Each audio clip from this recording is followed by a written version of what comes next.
हर हर महादेव। स्वागत है आप सभी का एक बार फिर से। मेरे देवाधिदेव महादेव आप व आपके परिवार पर अपनी कृपा दृष्टि सदा सर्वदा बनाए रखें। दोस्तों, अगर आप अपनी लाइफ में नया कुछ सीखना चाहते हैं तो चैनल को सब्सक्राइब जरूर करिएगा।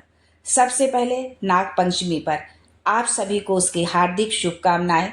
बाबा भोलेनाथ आप सबकी मनोकामना पूर्ण करें।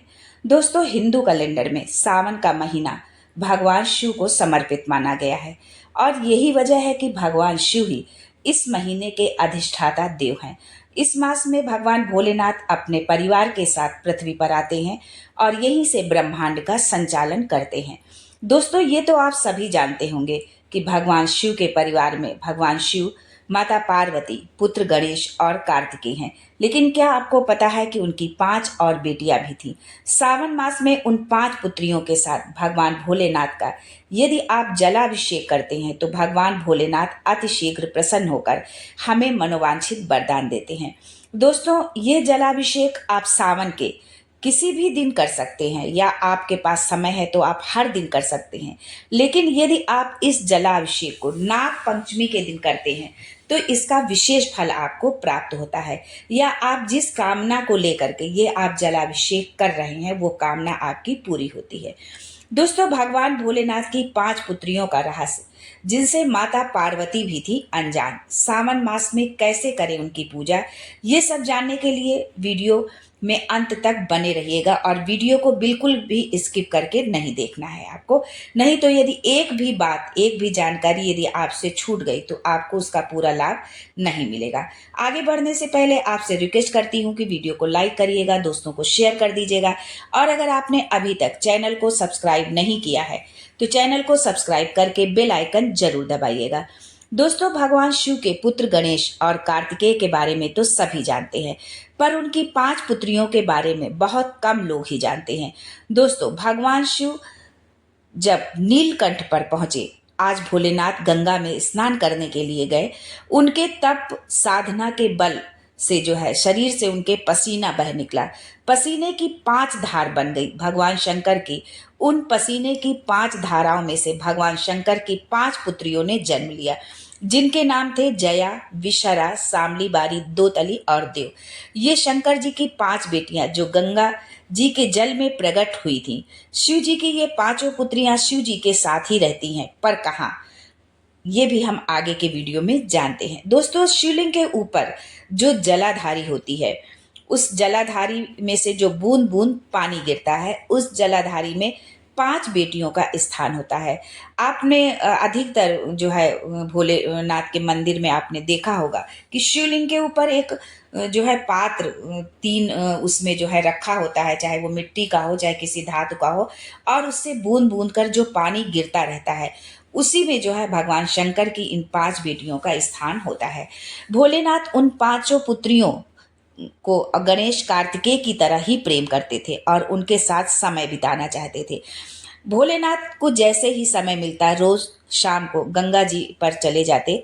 माता पार्वती को मालूम नहीं कि भोलेनाथ प्रतिदिन जाते कहाँ हैं। माता पार्वती ने गणेश जी से कहा कि बेटा पता तो करो कि प्रतिदिन तुम्हारे पिता जाते कहाँ हैं। वैसे तो भोलेनाथ जब भी भ्रमण पर निकलते हैं माता पार्वती को साथ में ले जाते हैं, पर अब कहाँ जाते हैं जो अकेले ही चले जाते हैं, ऐसा पार्वती जी के मन में जो है विचार उठने लगा। गणेश जी गए और जाकर उन्होंने माता पार्वती को बताया कि पिताजी तो गंगा जी में के जल में जो है कुछ स्त्रियों के साथ अठखेलियां कर रहे हैं। गणेश जी के ये शब्द सुनकर जगत जननी माता पार्वती बहुत क्रोधित हो गई। क्रोध में लाल जो है माता पार्वती सीधे गंगा तट पर पहुंच गई और जब देखा कि भगवान भोलेनाथ 5 कन्याओं के साथ में जो है जल क्रीड़ा कर रहे हैं, माता पार्वती ने क्रोध में जैसे ही भोलेनाथ को आवाज दी, वैसे ही भोलेनाथ जल क्रीड़ा करते हुए खड़े हो गए और बोले, क्या बात है पार्वती, इतना क्रोध क्यों? पार्वती जी ने कहा, ये स्त्रियां आपके साथ कौन है? मैं तो पतिव्रता धर्म निभा रही हूँ और आप इन 5 स्त्रियों के संग। माता पार्वती का क्रोध चरम सीमा पर और माता ने अपने केश खोल दिए। ये देखकर भोलेनाथ को लगा कि ये मेरी इन पुत्रियों का वध ना कर दे, इतनी क्रोध में है। भोलेनाथ बोले, शांत हो जाओ देवी, ये मेरी 5 पुत्रियां हैं। ये सुनकर माता पार्वती स्तब्ध। बोले कि ये 5 पुत्रियां कब प्रकट हो गई? भोलेनाथ ने कहा, जब चौसर खेलते समय मेरे वस्त्र जो है लिए मैं जल में तप करने के लिए बैठा, तप करने से मेरे शरीर में से जो पसीना बह निकला, पसीने से 5 धाराएं प्रकट हो गई। उन 5 धाराओं से गंगा जी के गोद से ये 5 बेटियां प्रकट हुई हैं। उसी समय माता पार्वती ने गंगा जल को हाथ में लेकर कहा, गंगा तू मेरी बहन है, मेरे गर्भ से तो संतान नहीं हुई, पर तूने मेरे बच्चों को पाला पोसा बड़ा किया, इसलिए तेरे घाट पर आने वाला व्यक्ति शंकर जी के साथ तेरा स्मरण करेगा और जो हर हर गंगा बोलेगा उसे तेरे स्नान का पुण्य घर बैठे मिल जाएगा। उसी दिन से गंगा के साथ हर हर शब्द जो है जुड़ गया। दोस्तों, अधिक मास में यदि आप इन उपायों को करते हैं या सावन के मास में जो है, चाहे शुक्ल पक्ष की पंचमी तिथि हो या कृष्ण पक्ष की पंचमी तिथि हो, यदि आप जो है गन्ने का रस तुलसी जी के क्यारे में 7 बार अपना नाम और गोत्र बोलकर आप छोड़ देते हैं तो जिंदगी में 3 साल में करोड़पति आप बन जाएंगे। और अगले सावन जब तक आएगा, आपको अगले सावन का आपको इंतजार रहेगा कि फिर हम ये इस उपाय को करें। शिव महापुराण में वर्णित है कि माता पार्वती के सम्मुख ये 5 कन्याओं को देखकर गंगा जी के सम्मुख में जब बात प्रेषित करी तब माता पार्वती ने कहा कि ये मेरी 5 बेटियां हैं। माता पार्वती ने 5 बेटियों को गले से लगाया। भगवान भोलेनाथ बोले, पार्वती ये जल की तरंगों में प्रवाहित होने के कारण इनका शरीर सर्प की आकृति का रहेगा। भगवान भोलेनाथ ने बताया कि जो भी सावन के महीने में मेरी इन 5 पुत्रियों की पूजा करेगा उन्हें कभी भी सर्प का भय नहीं सताएगा, उनको और उनके परिवार को कभी भी सर्प से कोई नुकसान भी नहीं होगा। यही कारण है कि नाग पंचमी के पर्व पर भगवान शिव की इन 5 पुत्रियों की पूजा होती है। खास करके उत्तर प्रदेश, बिहार राज्यों में नाग पंचमी का त्योहार मनाया जाता है। घर के मुख्य द्वार पर एक तरफ 2 और एक तरफ 3 सांप की आकृति बनाई जाती है, इसीलिए सावन माह में सांपों को मारा भी नहीं जाता है। इन 5 पुत्रियों के अलावा भगवान शिव की 3 पुत्रियां और भी हैं। इसका वर्णन शिव पुराण में भी मिलता है। अशोक सुंदरी, ज्योति या माँ ज्वालामुखी और देवी वासुकी या मनसा देवी। दोस्तों, माता पार्वती को अपना अकेलापन दूर करने के लिए एक पुत्री का साथ चाहिए था, इसलिए उन्होंने शिव जी की छोटी बेटी अशोक सुंदरी को जन्म दिया। अशोक सुंदरी देवी पार्वती के समान ही सुंदर थी, इसलिए उनके नाम के साथ जो है सुंदरी शब्द जोड़ा जाता है। उनको अशोक नाम इसलिए दिया गया क्योंकि वो माता पार्वती के शोक को दूर करने आई थी। अशोक सुंदरी की पूजा खास करके गुजरात में होती है। भोलेनाथ की दूसरी पुत्री का नाम ज्योति है। उनके जन्म से जुड़ी 2 कहानियां बताई जाती हैं। पहले के अनुसार ज्योति का जन्म भगवान शंकर के तेज से हुआ था और वो उनके प्रभा मंडल का स्वरूप है। दूसरी मान्यता के अनुसार ज्योति का जन्म पार्वती के माथे से निकले तेज से हुआ था। देवी ज्योति का दूसरा नाम ज्वालामुखी भी है और तमिलनाडु के कई मंदिरों में उनकी पूजा होती है। भोलेनाथ की तीसरी बेटी का नाम मनसा था। उनका भी जन्म कार्तिकेय की तरह पार्वती के गर्भ से नहीं हुआ था।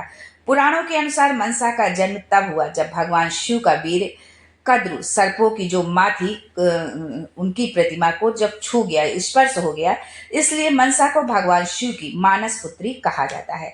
पौराणिक धार्मिक ग्रंथों के अनुसार मनसा का जन्म कश्यप ऋषि के मस्तक से हुआ। मनसा देवी की पूजा बंगाल में गंगा दशहरा के दिन होती है। जिस व्यक्ति को सर्प बहुत दिखता हो, स्वप्न बहुत आते हो, नाग दिखते हो, मुर्दा दिखता हो या सफेद कपड़े में लिपटा कोई दिखता हो, श्वेत केस वाला कोई दिखता हो या रात्रि में सोते सोते नींद जो है अचानक से खुल जाती है, उच्चिष्ट हो जाती है नींद अर्थात खुलती है, तो भगवान शंकर की इन 5 पुत्रियों का नाम स्मरण कर हाथ में जल लेकर पीकर आप जो है सो जाइए। आपको स्वप्न नहीं आएगा, नींद आपको बहुत अच्छी आएगी, भरपूर नींद आएगी। गोली खाने की कोई आपको ज़रूरत नहीं पड़ेगी।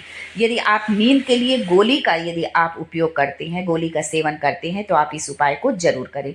भगवान शिव ने इन नाग पुत्रियों को वरदान दिया था कि जो भी व्यक्ति मेरी इन 5 पुत्रियों के साथ मेरी पूजा करेगा उसके परिवार को कभी सर्प दंश का भय नहीं रहेगा। साथ ही इन नाग देवियों की कृपा से कभी भी धन धान्य की कमी नहीं होगी। दोस्तों, यदि आप भी चाहते हैं कि आपके घर में धन धान्य की कोई कमी ना हो, अन्न भंडार हमेशा भरा रहे, आपके जीवन में कभी भी आर्थिक समस्या ना आए, तो आप इस नाग पंचमी के दिन जो है भगवान शिव की इन 5 पुत्रियों का जलाभिषेक जरूर करें महादेव के साथ में।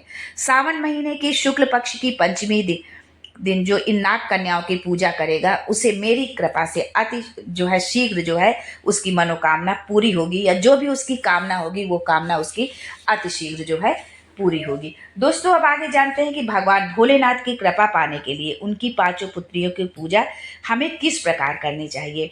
हर पिता को अपनी पुत्री अति प्रिय होती है, फिर चाहे वो मनुष्य हो या देवता। भगवान शिव को भी अपनी 5 पुत्रियां बहुत प्रिय थीं, और वो भगवान शिव को के जलहरी में निवास करती हैं। अभी पीछे हमने आपको बताया कि जलहरी किसको कहते हैं, जो ऊपर घड़ा टंगा होता है और बूंद बूंद करके जिससे पानी गिरता है।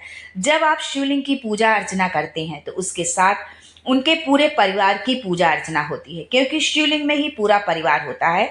वो कैसे, ये भी जान लेते हैं। गोल जलाधारी वो है माता पार्वती का हस्तकमल। बीच में जो शिवलिंग है वो शंकर जी हैं।